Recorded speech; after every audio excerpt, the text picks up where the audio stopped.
नमस्कार दोस्तों, स्वागत है आपका जयश्री इंस्टीट्यूट की ऑनलाइन क्लासेज में, जहां मैं आपका विक्रम सर सामाजिक विज्ञान विषय को लेकर आपके सामने प्रस्तुत हूँ।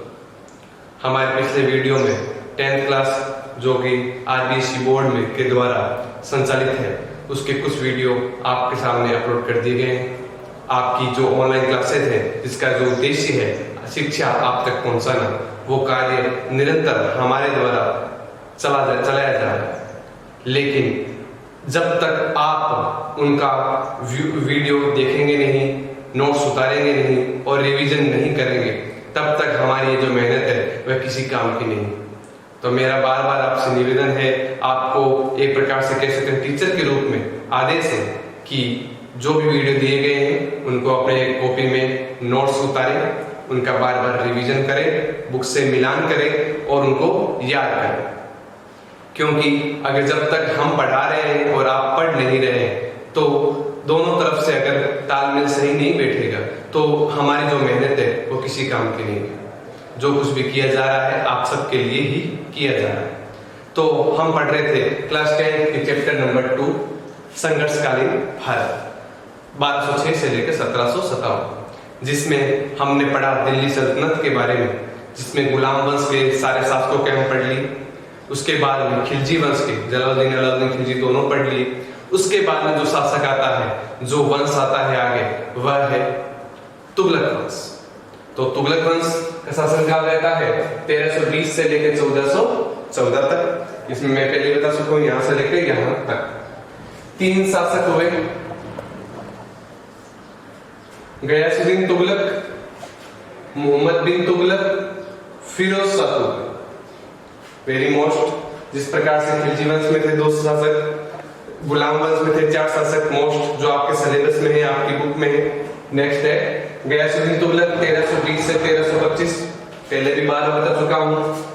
ये रिप्रेजेंट करता है जब वह सिंहासन पर बैठा, और ये रिप्रेजेंट करता है जब इनकी क्या होती है, मृत्यु। ये इसका क्या कहलाता है, शासनकाल। गयासुद्दीन तुगलक 1320 से 1325, मोहम्मद बिन तुगलक 1325 से लेकर 1351 तक, फिरोज शाह तुगलक 1351 से 1388 तक। लेकिन पूरा तुगलक वंश चलता है 1414 तक। इनके बाद में जो छोटे मोटे शासक हुए वो इतने कोई महत्वपूर्ण नहीं है। आपके सिलेबस में इन 3 शासकों के बारे में बताया गया। तो आगे पढ़ते हैं। गयासुद्दीन तुगलक, ज्यादा कुछ खास इनके बारे में जानकारी नहीं है, जितना है उतना याद करेंगे। कई सैनिक अभियान भेजे तेलंगाना जालनगर में, अंतिम जो अभियान भेजा वो बंगाल में भेजा। बाद में इनकी क्या हो जाती है, मृत्यु हो जाती है। कोई खास इंफॉर्मेशन ज्यादा है नहीं। अब जो पढ़ते हैं वो है मोहम्मद बिन तुगलक। वेरी मोस्ट, टिक कर लेंगे। इनके बारे में आपके क्वेश्चन कंटिन्यू आ रहे हैं 10th बोर्ड में, तो ये बहुत ही मोस्ट इंपोर्टेंट है। जो इनके बारे में आता है कंटिन्यू, पहले तो मोहम्मद बिन तुगलक शासनकाल है 1325 से 1351। इनके द्वारा 5 योजनाएं चलेगी। क्या चलेगी? 5 एक योजनाएं बनाई गई जो चलाएगी, जिसकी वजह से मोहम्मद बिन तुगलक को बहुत हानि हुई, असफलता हाथ लगी। जनता का उनके प्रति जो, राजा के प्रति जो सम्मान होता है, वह तुरंत ही प्रतिरूप में बदल गया। क्यों? ये जो 5 योजनाएं हैं, क्या क्या कैसे किस प्रकार से लोगों पर इफेक्ट डाला पड़ते हैं। दोआब में कर दी, पंजाब, पंच प्लस आब, 5 नदियों का समूह, उसको कहते हैं पंजाब। दोआब, जहां 2 नदियों का संगम होता है, उसी के पास की जगह है, वहां पर क्या कर दिया, कर दी। टैक्स में क्या कर दिया, इंक्रीमेंट कर दिया। जनता क्या हुई, परेशान हुई। राजधानी दिल्ली से चेंज करके देवगिरी बना दी। दिल्ली सल्तनत है, राजधानी क्या है, दिल्ली है। लेकिन पहला शासक जिसने अपनी राजधानी को परमानेंट के लिए दक्षिण में, अपने भारत के नक्शे में दक्षिण में साइड में देवगिरी जगह है, वहां पर राजधानी बना लेता है। अपना पूरी सेना लेकर, अपना पूरा जो दरबार है वो वहां लेकर चला जाता है। जिससे क्या हुआ, दिल्ली पे जो जनता है वहां का ध्यान रखने वाला कोई भी नहीं है, और दोनों के एक साथ संभालना भी क्या होता है, मुश्किल होता है। तो राजधानी दिल्ली से कहां लेकर चला गया, देवगिरी। नेक्स्ट सांकेतिक मुद्रा का प्रचलन। सांकेतिक का मतलब इजी वे में समझ लेंगे आप की जाली मुद्रा, फेक करेंसी जिसको कहते हैं। उस समय जब सिक्कों में जो होते थे उसमें जाली मुद्रा, एकदम तांबे के पीतल के जो सिक्के चलाए थे वो ज्यादा मात्रा में चला दिए। खुरासन का आक्रमण और कराची की ओर अभियान, ऐसे राज्यों में ऐसे क्षेत्रों पर आक्रमण किया जहां तक वहां पर अपने कई सेना लाखों सैनिकों के साथ में वहां पर डेरा डाले गए, उनके लिए खाने पीने की व्यवस्था की और अंत में क्या हुई, पराजय हाथ लगी, जिससे क्या हुआ, बहुत ज्यादा अर्थव्यवस्था पे क्या पड़ा, प्रभाव पड़ा। तो ये जो 5 योजनाएं हैं मोहम्मद बिन तुगलक की समय की, जो इसके साम्राज्य में इसके जो वंश है इस पर बहुत ज्यादा इफेक्ट करता है। कहते हैं एक प्रकार से पतन की ओर ले जाना पड़ा। मोहम्मद बिन तुगलक को क्या कहते हैं, अंतर विरोधों का विस्मयकारी मिश्रण और रक्त का प्यासा।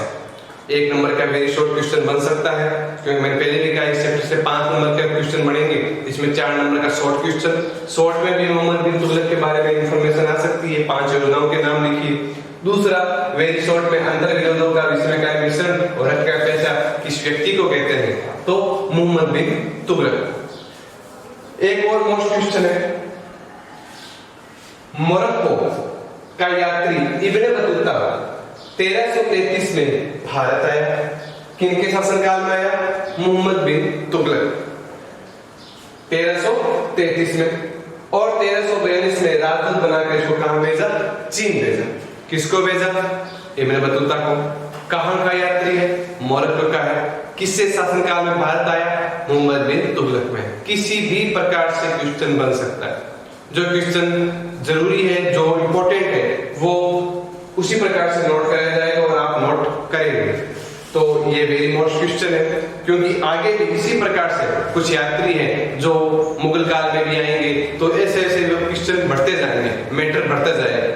इसीलिए जो मैटर जिस समय कराए उसी समय उसके नोट्स बनाए, उसी समय उसका रिवीजन करें, और पिछले जो पढ़े उनका भी एक बार आंखों से निकाल कर रिवीजन जरूर करें। अंत में 1351 की क्या हो जाती है, मृत्यु हो जाती है।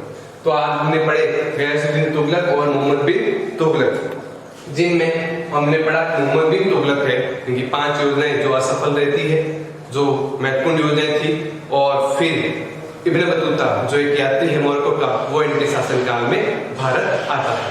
तो इस प्रकार से ये दोनों टॉपिक आज पढ़े, आपने इनका स्क्रीनशॉट ले लिया होगा और अपने नोट्स जो कॉपी है वहां पर भी इसको लिख लिया होगा। तो इनका बार बार रिवीजन करें अच्छी तरीके से, एक अच्छी कॉपी बनाकर अच्छे से नोट्स बनाएं। सारे जो इंपॉर्टेंट नोट्स है वो मैंने आपके सामने लिख दिए हैं, और यही आपके 10th बोर्ड में इतना ही जो सिलेबस है उतना ही कराने का मैं कोशिश कर रहा हूँ। तो पहले जो पिछले वीडियो में आपको दिए उनमें से एक क्वेश्चन जो मैं हमेशा पूछता आया हूँ और कमेंट्स में आपका इंतजार करता हूँ, उसी में से एक क्वेश्चन है कि किस व्यक्ति ने अपने सिक्कों पर द्वितीय सिकंदर अंकित कराया, उस व्यक्ति का नाम क्या है। आपके इंतजार में आपका विक्रम सर। Thank you.